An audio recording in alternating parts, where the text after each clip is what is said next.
We are approaching a new year at alam natin na para sa marami, 'di ba? Ito ay panahon ng paggawa ng mga tinatawag na New Year's resolution, whether it is explicitly stated as that, a New Year's resolution, or just reflecting on how we can improve our lives, its many aspects for the better.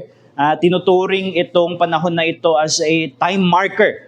Time marker to start working on some areas of life which a person believes need improving or even change. Something that has to change in one's life. Wala namang masama dyan. Hindi yan specifically prescribed in the Bible, but it is also not specifically prohibited. So you can use time markers if that helps you sa mga para mas pag-isipan consciously yung mga bagay na pwedeng pagtrabahuhan sa susunod na taon. That's why I chose to speak about this for this whole Lord's Day, thinking about labor, thinking about productivity, thinking about issues of conscientiousness against slothfulness.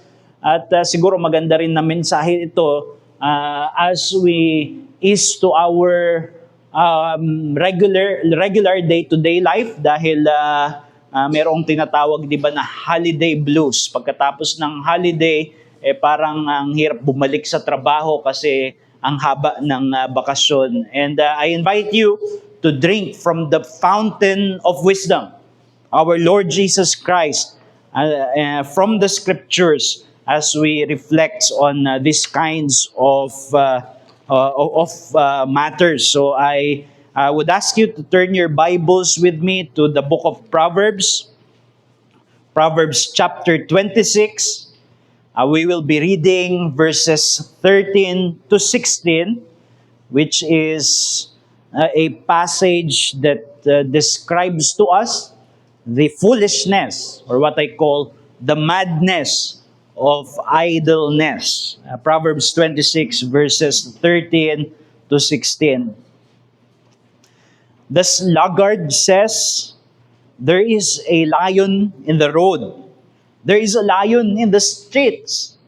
As a door turns on its hinges, so does a sluggard on his bed.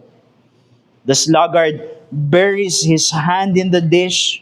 It wears him out to bring it back to his mouth. The sluggard is wiser in his own eyes than 7 men who can answer sensibly." This is the word of God. Let us seek His help as we reflect on this scripture. God, we come before you and we ask that you would continue to expose if there are any sins in us, especially in relation to this matter, but expose only so that you may heal us in Christ as we come to Him in faith and seek His forgiveness. So we pray that you would make use of this message in order to encourage us and to challenge us for this coming year, so that we may do good for your glory. We pray this in Jesus' name. Amen. Alam natin na yung book of Proverbs, it is part of what is called the wisdom literature in the Old Testament. Merong mga tinatawag sa lumang tipan na mga sulatin na tungkol sa karunungan. Hindi lang kaalaman, kung hindi karunungan, ibig sabihin yung pamumuhay na naayon sa kabanalan, na ilalapat sa mga pang-araw-araw na mga sitwasyon ng buhay. And there is a wisdom literature in the Old Testament because God wants His people to be wise people, that they would not walk foolishly. And therefore, the book of Proverbs is, as a part of that, it is serving the purpose of instilling wisdom to God's people. Ang gusto ng book of Proverbs ay mamuhay tayo hindi lang sa kaalaman, ng mga katotohanan tungkol sa Diyos at yan ay mahalaga, pero merong praktikal na karunungan kung paano tayo lalakad na maka-Diyos sa ating pang-araw-araw na pamumuhay. And most of the proverbs here, although not all, are attributed to Solomon.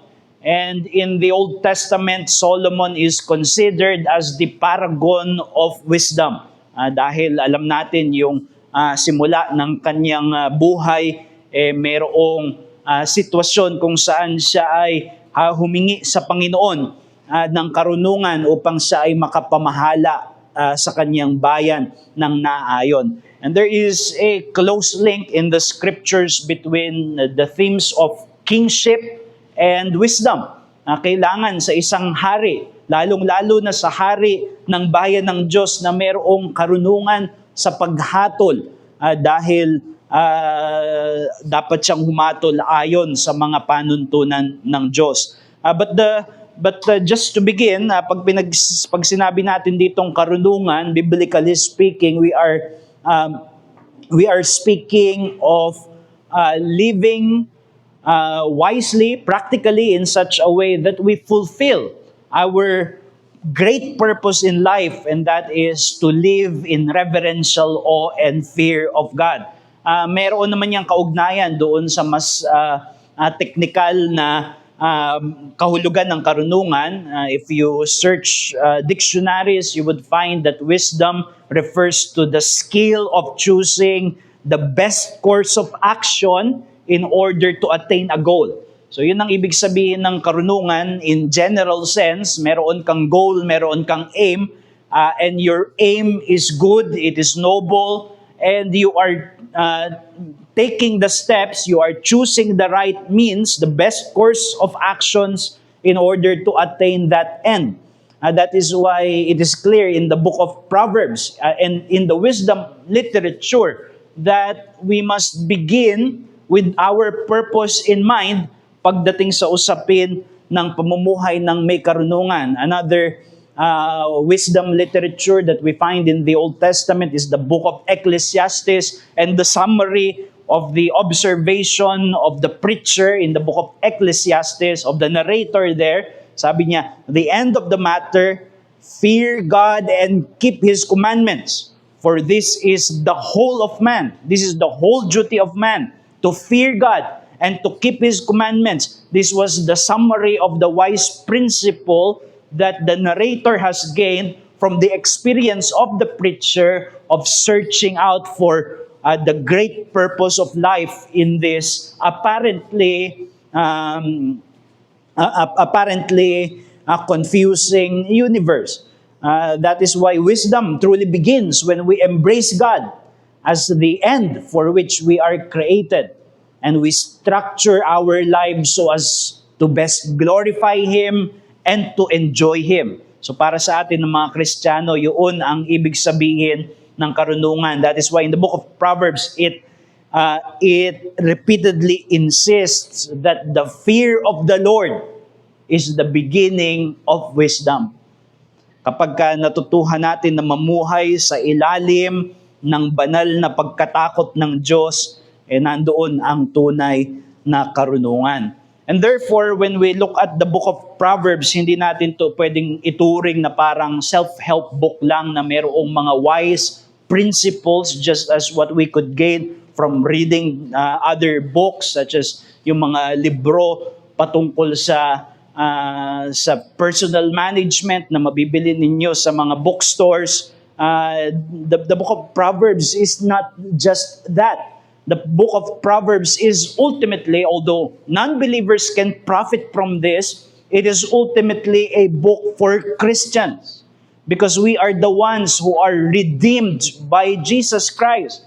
He is our King, and we know Him from the New Testament as being spoken of. He Himself has said, as the one greater than Solomon. Siya yung mas dakila kay Solomon.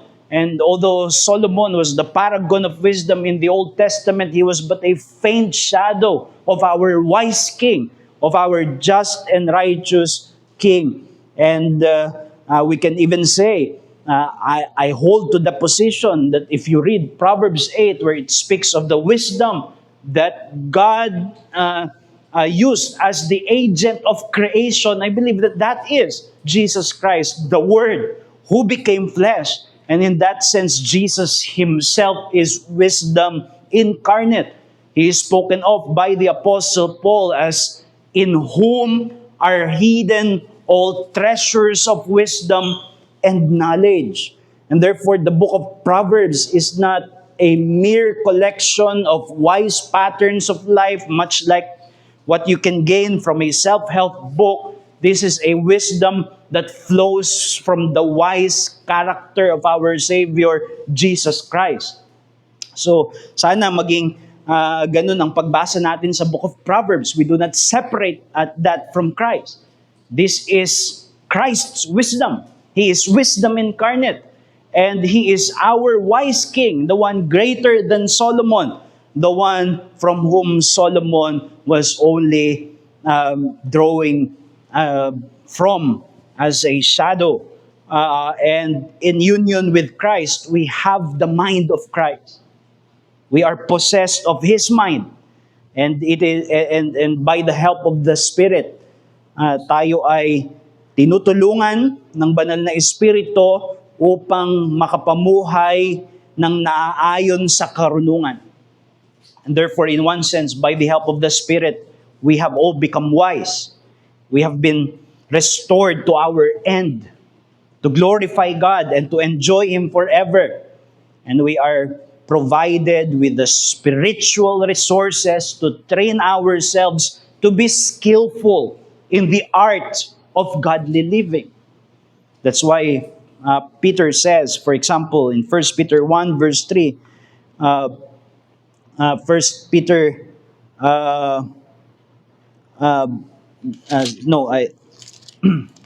Titus, let's turn to Titus chapter 2 verse 11 to 14, where we find the statement, Titus 2 verse 11 to 14, for the grace of God has appeared, bringing salvation for all people, training us to renounce ungodliness and worldly passions, and to live self-controlled, upright, and godly lives in the present age, waiting for our blessed hope, the appearing of the glory of our great God and Savior, Jesus Christ, who gave Himself for us to redeem us from all lawlessness and to purify for Himself a people for His own possession, who are zealous for good works. Ibig sabihin, yung biyaya ng Panginoong Hesus na naranasan natin sa kaligtasan, ito ay sumasanay sa atin. It trains us so that we can walk wisely and productively for His glory. At isa sa mga manifestations ng godly wisdom na ito is that it keeps us from barrenness, from fruitlessness, from being unproductive. Rather, it makes us productive people. And therefore, makikita natin yung gateway to the Psalm, Psalm 1. It speaks of that tree that was planted in the streams of waters, bearing fruit in its season. That is the godly, the one who has been redeemed and regenerated and are brought to Jesus Christ and able to live in a manner that is worthy of God. That's why in the book of Proverbs, makikita natin, there is this repeated demonstration that the way of the slothful is contrary to godly wisdom.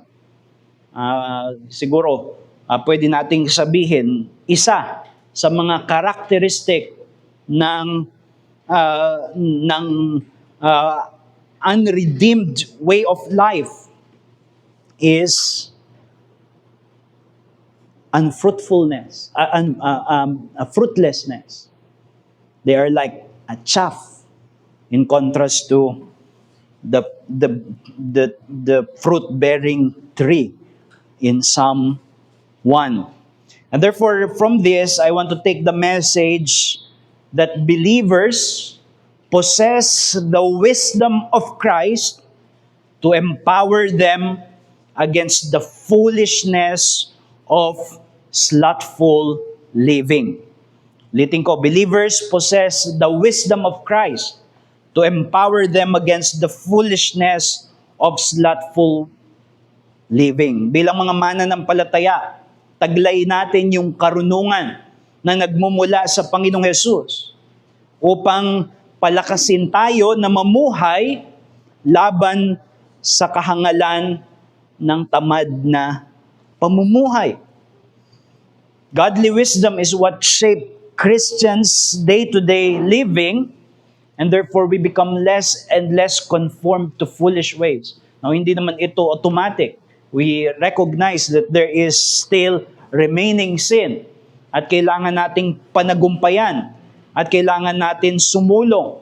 But we also must recognize that in Christ, in Him are buried all the treasures of wisdom that could empower us, equip us, and enable us to be able to stave off the way of the ungodly and the foolishness of slothful. Ngayon, dito sa passage, makikita natin na pinipinta yung karakter ng isang tamad na tao. And therefore, pinipinta yun para makita natin na ito yung bagay na hindi natin dapat gayahin, di ba? Ito yung contrary sa karunungan ng Panginoong Hesus na ibinigay sa atin bilang mga mananampalataya. Ano ba yung mga impluwensya sa buhay ng isang sluggard? Well, we can learn from this passage, we can discern two things from this passage. Una, we find that the sluggard is blinded by alibis. And secondly, the sluggard is enslaved by appetites. Blinded by alibis and enslaved by appetites. Una, blinded by alibis. And it is very interesting and comical kung paano pinipinta dito yung buhay ng isang tamad. Ipinapakita dito na as far as the sluggard is concerned, he is principled. He stands in stable principles of wisdom. Kung bakit siya tamad. Why? Because the sluggard has convinced himself that he actually has wise reasons in order to justify why he is the way he is. Tignan niyo yung sinabi dyan. Una, sabi dyan sa binasa natin, the sluggard says, there is a lion in the road. There is a lion in the streets. And then sabi dyan, there is a lion in the road, there is a lion in the streets. So, makikita natin dito that if there is anything that a sluggard is not lazy about, it is making excuses. He is actually productive when it comes to making alibis as to why he should not work. And when it comes to his alibis, even a remote threat, an unlikely circumstance, something that would not be imagined by normal people, by ordinary people, in ordinary circumstances, it is already enough for that person to make him at ease with his sloth.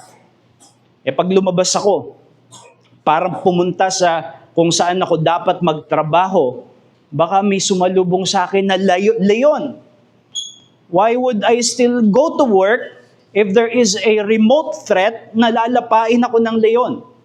Ang kinikwento ni Kuya Boy kanina, doon sa subdivision namin may nakawalang pitbull, tapos napunta sa subdivision nila. So, that would be an excuse for uh, for for this person no longer to go out sa bahay at hindi na siya magtatrabaho. Kailangan mong magtrabaho, kailangan mong lumabas. May pitbull dun sa kabilang subdivision. Paano kung makalabas yun? Hindi na lang ako lalabas, hindi na lang ako papasok. So there is the alibi of a remote threat. What if this happens? Therefore, my inactivity is actually principled. And that is why even when the sluggard is confronted by sound principles of wisdom, such as what is presented in the book of Proverbs, sound principles of wisdom that would encourage us to live productive lives. There is the promise of the fruits for our labor. There is the promise of fulfillment in the work that we do with our hands. And even when these are presented to the sluggard in his stubborn pride, in his firm confidence, in his about his principles for why he is inactive, it makes him impervious to correction. He cannot be penetrated by sound principles of wisdom because as far as he is concerned, meron din akong prinsipyo. Kaya kung nakahiga lang buong araw, meron akong prinsipyo doon. At hindi na ako magtatrabaho. That's why in the Proverbs says, at the later verse, sabi dyan, the sluggard is wiser in his own eyes than 7 men who can answer sensibly. Kahit na mayroong 7 marurunong na tao na magkumbinsi sa kanya na mali yung kanyang pangangatwiran, as far as he is concerned, he has already made a self-deceiving judgment that the reason why I am inactive is because of this principle. If that could be called principle at all. 7 men would come to him at sasabihin sa kanya, here's the statistics. Out of 5,000 people na lumalabas ngayon sa bahay, isa lang ang nakakasalubong ng leon. At yung nilalapan ng leon, 1 out of 10,000 people lang. Sasabihin niya, what if I'm that one? So he is impervious to correction. Because as far as he is concerned, he has already made the judgment that he is wise in his excuses. Isang makikita natin, isang pinapakita lang dito na yung karaniwang katamaran ay maaring ilagak sa mga inaakalang prinsipyo na sa katunayan ay pandaraya sa sarili. Diba? This is self-deception. He is convincing himself that the reason why he would not work is because there is a legitimate excuse, when in reality, it was only that he is enslaved by his sloth. So the sluggard's life is governed by self-deceiving patterns of thoughts that alienates him from a wise answer. That is from godly wisdom. Kaya isa sa mga remedy na kailangan natin talagang yakapin bilang mga mananampalataya ay yung salita ng Diyos. Yung karunungan ng salita ng Diyos. That we allow biblical truths to renew our minds.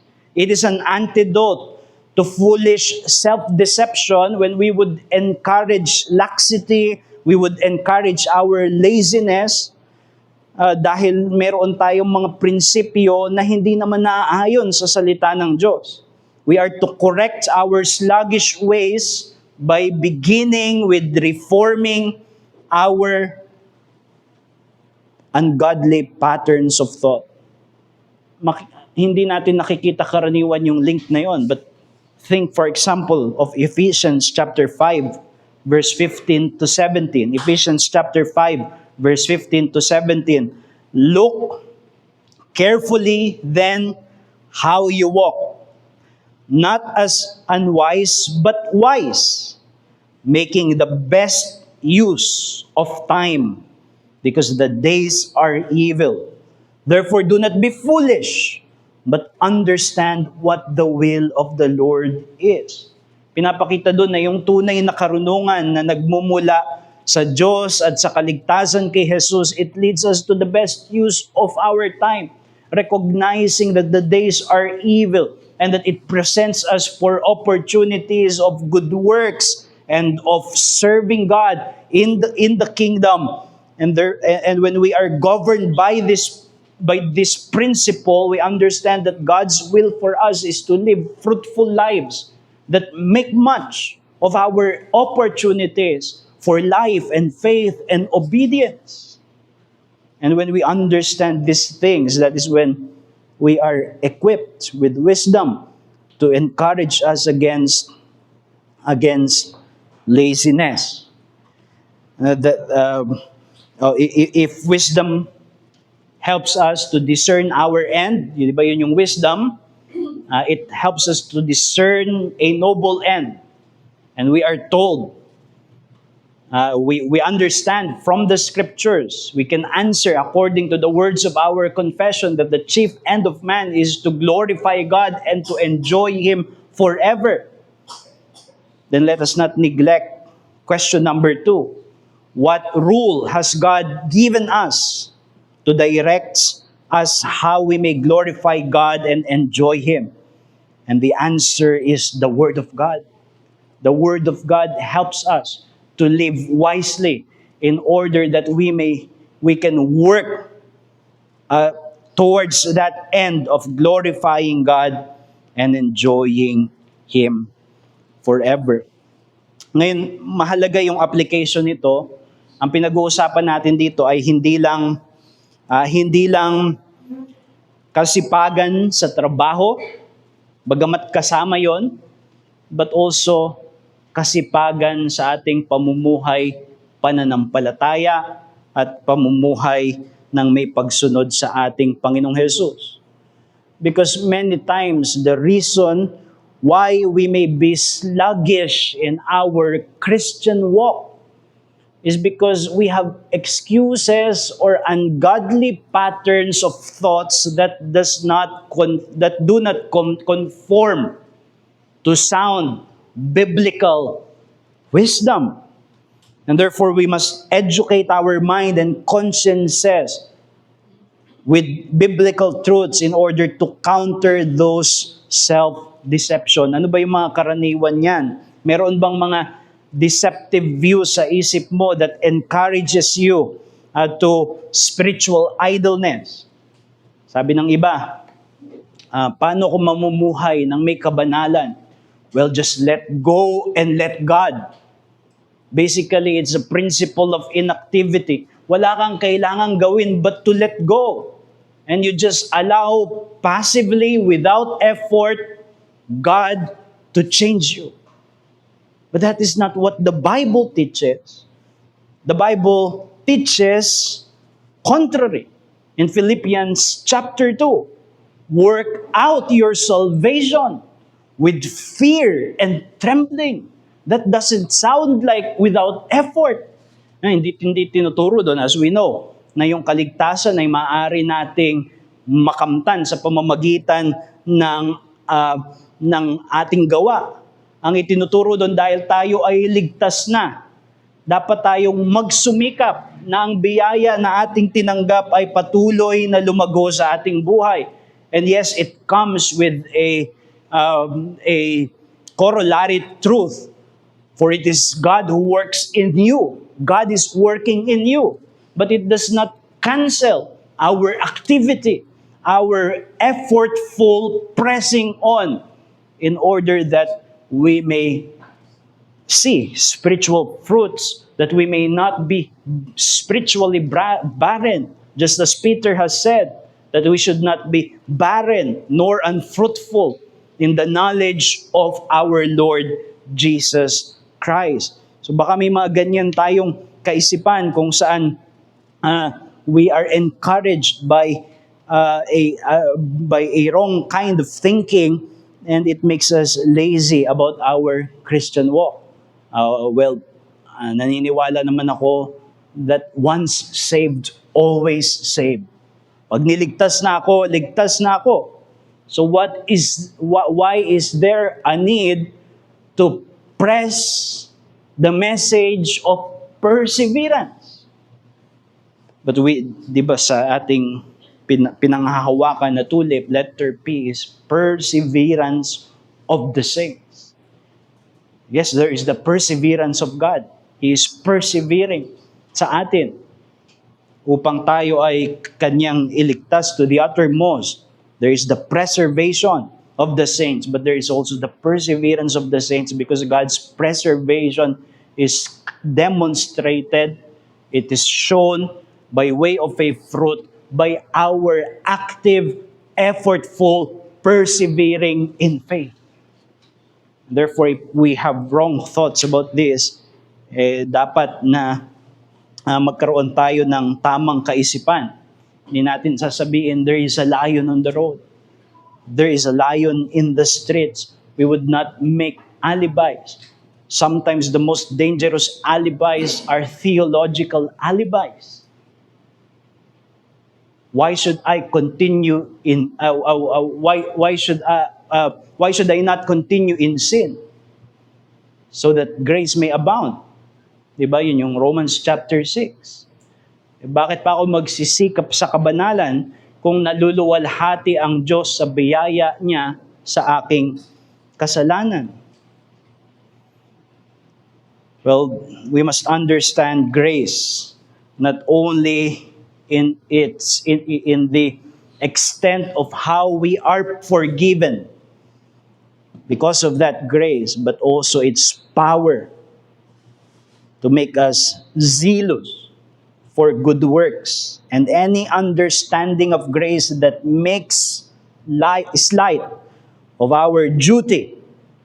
Well, it is cheap grace, because grace invigorates, grace empowers, grace fuels a kind of life that leads to fruitfulness. Kaya si Hudson Taylor, nung bago siyang convert, isa yung panalangin niya na sobrang namamangha siya na pinatawad siya ng Panginoon sa kanyang mga kasalanan. At hindi niya sinabi, therefore, wala na akong kailangang gawin. In fact, in his journal, bago siya naging yung missionary sa China na kilala natin sa kasaysayan, he was that new Christian writing on his journal saying, I besought him, meaning I pleaded with him to give me some work to do for him as an outlet for love and gratitude. Karaniwan ng panalangin natin, Panginoon, wag mo na akong bigyan ng trabaho. Ang panalangin ni Hudson Taylor, bigyan mo ko ng gawain bilang dadaluyan ng aking pag-ibig at pagpapasalamat dahil sa iyong biyaya. So that is the first thing we find in here. The foolish as being blinded by alibis. Secondly, we also find in here the foolish as being enslaved by appetites. Very vivid yung illustration na ginamit din dito, no? Nung sumulat ng Proverbs. Ihinambing yung isang sluggard sa pintuan. Yung kanyang attachment sa kanyang kama. He is so attached to his bed. That is his comfort zone. Well, it restricts his range of movement so that he is comparable to a door, restricted by hinges. Yung karaniwang mga pinto, just like yung pinto natin dyan sa harapan, dalawa lang yung movement niyan, di ba? Merong pa ganon, tapos merong pasara. At ang nagre-restrict ng kanyang movement ay yung hinges doon sa gilid. And it would not allow for any other kinds of movement other than that direction. Close, open. Close, open. And that is what the proverb says about the sluggard. As a door turns on its hinges, so does a sluggard on his bed.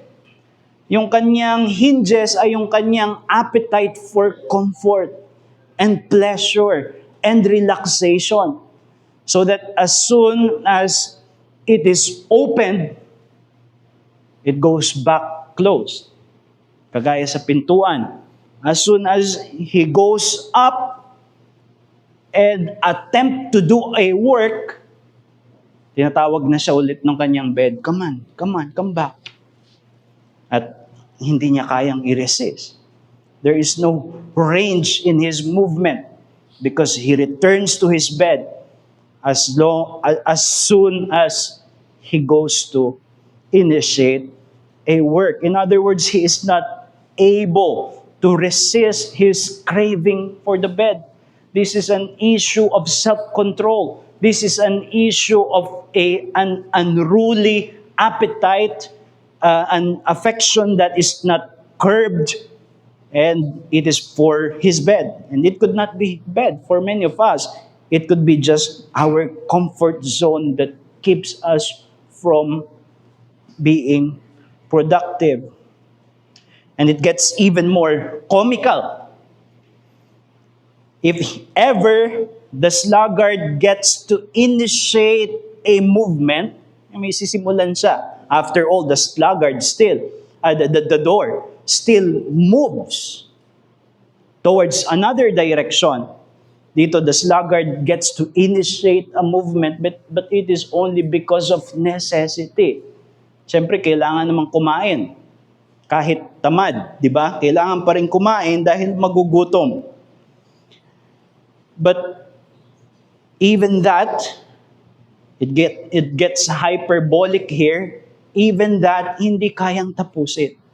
So look at this statement. The sluggard buries his hand in the dish. It wears him out to bring it back to his mouth. Kakain siya.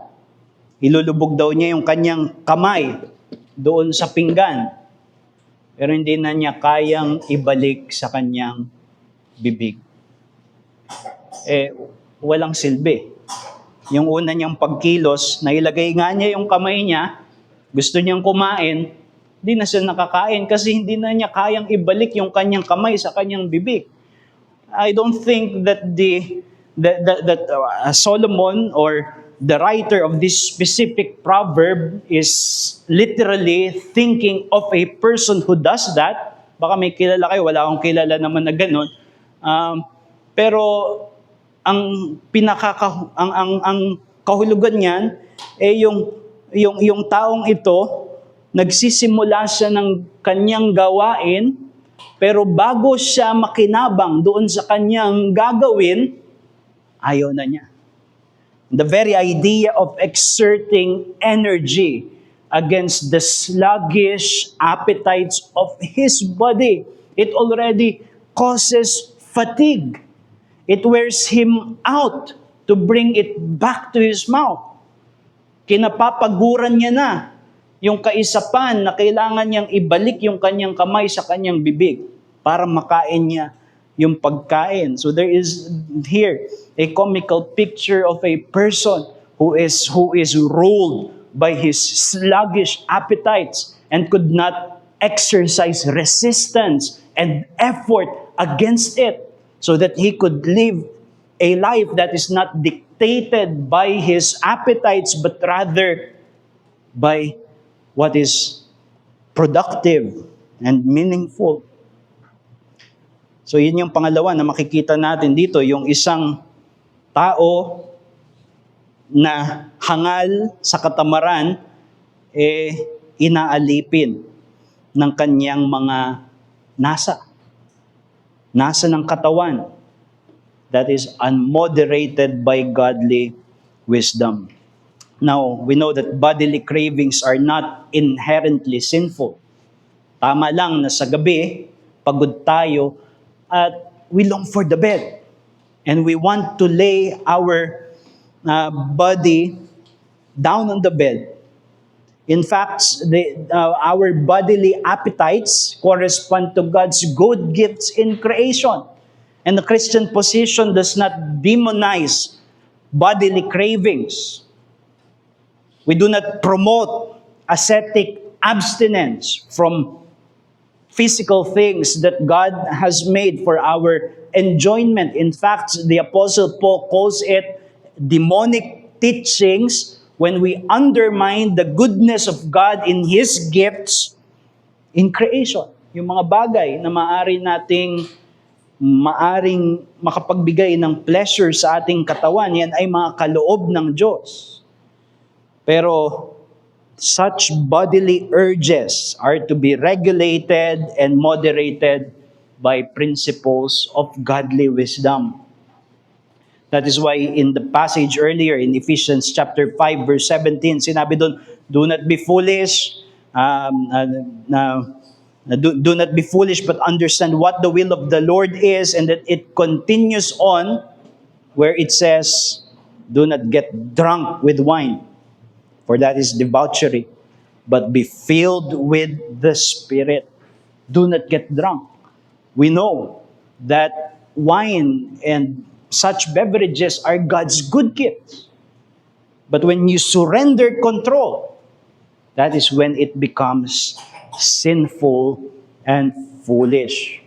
It is surrendering our control to bodily cravings that is contrary to wisdom. And you know, that is the essence of sloth. Pag pinag-usapan yung katamaran, ang pinaka-essence niyan ay surrender. Sumusuko. Isinusuko natin yung ating sariling kalooban doon sa nasa ng ating katawan. Doon sa nasa ng ating kagustuhan. There is that sense of impotence. Wala akong kakayahan, wala akong enerhiya na labanan kung saang direksyon ako dinadala ng gusto ng aking katawan, and so just let it be. If my hinges says I need to close, I will close as a door. If the bed is calling me anytime, I'm just one call away. And it is because of that we should not underestimate the sin of sloth. Because as we surrender control, which is the virtue that the Spirit creates to believers, when we surrender control of our bodily cravings, our bodily appetites, and we cease to work at the first brush with resistance, well, we become vulnerable to all kinds of temptations. We have an enemy that is opportunistic. That is why Spurgeon once said in a sermon that the idle man tempts the devil to tempt him. We are courting temptation when we are in a state of idleness. And when we say state of idleness, that state where we already have surrendered control of our bodies in order to just let our bodily appetites be the master. That is a very dangerous state to be. The narrative of David's fall to adultery with Bathsheba and his subsequent murder of Uriah, his conspiracies to hide his sin, it all began, as it is stated in that narrative. It says, in the spring of the year, the time when kings go out to battle, sabi doon, David remained in Jerusalem. So when he was supposed to be doing his duties, doing what kings are supposed to do, that is lead his people to battle. But in that season, David chose to just relax a bit and stay at home and enjoy the view over my balcony. And then suddenly there is that view at the top where he could see a naked woman bathing, and having already surrendered his control to sloth, it was easier to surrender that same control to lust, to gluttony, to drunkenness, to whatever else. So sloth, although it may have small beginnings, it is a dangerous sin. That teaches us that actually duty, when we usually think of our Christian duties as opposite to grace, but Christian duties are provision of God's grace for our preservation. It is idleness that is most perilous. Nabanggit ko na sa inyo, narinig ko ito as an illustration from another pastor. Doon ko kasi natutunan yung kahulugan ng ningas kugon sa Pilipino, di ba? Yung ningas kugon. Tinatawag natin na mayroong simula, pero hanggang simula lang. Tawag natin doon ay ningas kugon. Yung pala, kaya pala ganun yung tawag doon. Ang ibig sabihin pala ng ningas kugon ay yung kapag halimbawa mag-iihaw ka o magsisiga ka o basta magsisindi ka, yung gagamit ka ng mga kahoy, minsan merong yung ang bilis umapoy, ang laki agad ng apoy. Tapos saglit lang, tapos abo na. So nagningas pero sa kahuli-hulihan abo na lang. Iba doon sa parang baga na mahina lang, minsan nga di mo alam kung nag-aapoy, pero tuloy-tuloy. Mas kapaki-pakinabang. That is the person here in this passage, the sluggard. We can call that person a ningas kugon. Kailangan ko ng magtrabaho. Pero kagaya ng pinto, sa oras na gumalaw siya, babalik na siya agad sa kanyang kama. Kailangan ko ng kumain. Sa oras na idinukot na niya yung kamay niya sa pinggan, di na niya kayang ibalik. And there is no profit, there is no fruit. Because fruit is not found in the beginning of the action. Fruit is found in the persevering through hindrances and resistances. And then we get the fruit, fruit. Kaya isa sa mga pinakamahalaga na biyaya na nagmumula sa banal na Espiritu para mapaglabanan ang katamaran ay yung spiritual grace na tinatawag na self-control. Where we are the ones saying to ourselves and to our bodies and to our appetites, this is your limit. This is where I need to be. And I say that it is spiritual grace, brethren, in order to encourage us that we are not speaking here about willpower. Willpower can only get you so much, although it is a good asset if you have it.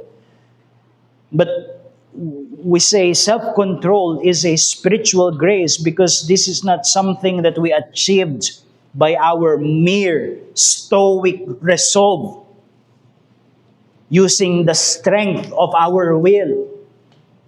What we must do is to use all the spiritual resources that have been provided by Christ in the gospel, trusting His promises, making use of His throne of grace in prayer, in order to gain the fruit of self-control.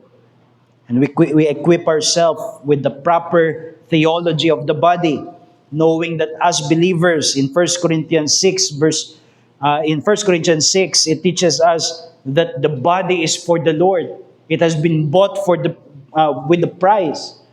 In contrast to the idea that food is for the stomach and stomach is for food. Paul says, no. The stomach, in fact, the whole body, it is for the Lord. It is for His glory.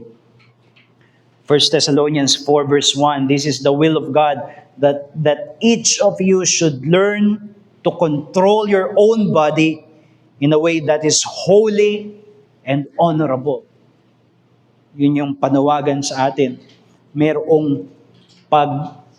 Tayo yung merong pamamahala sa ating katawan, and we control it in a way that is holy and honorable.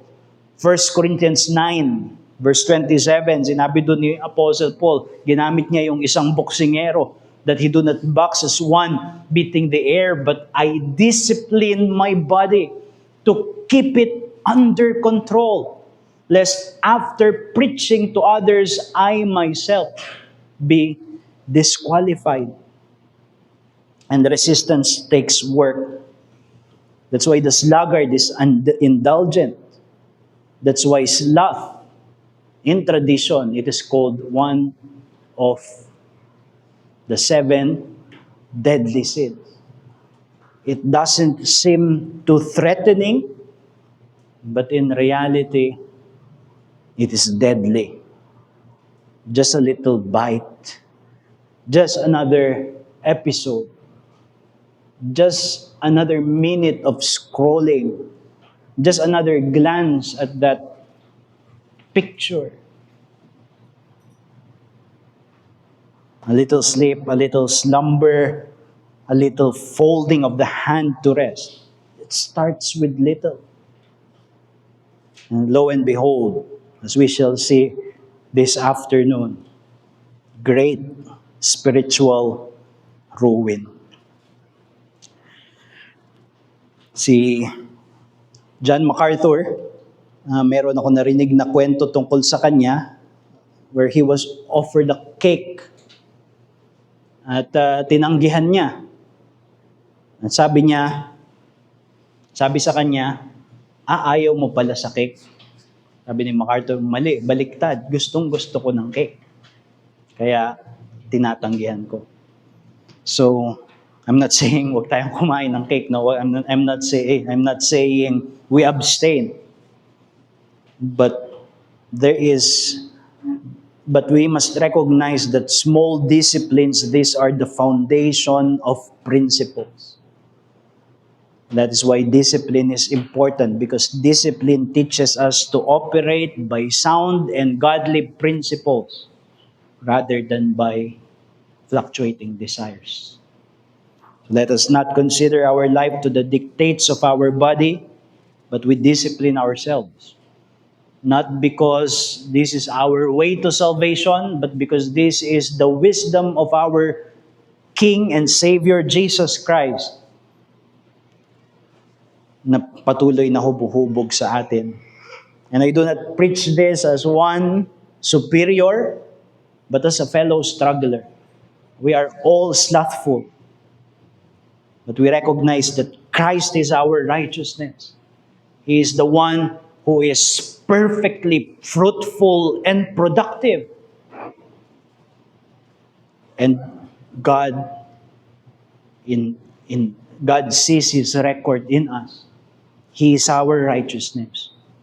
But let us remember, He is also our wisdom, guiding us, directing us on how we could continue to live our lives on this world.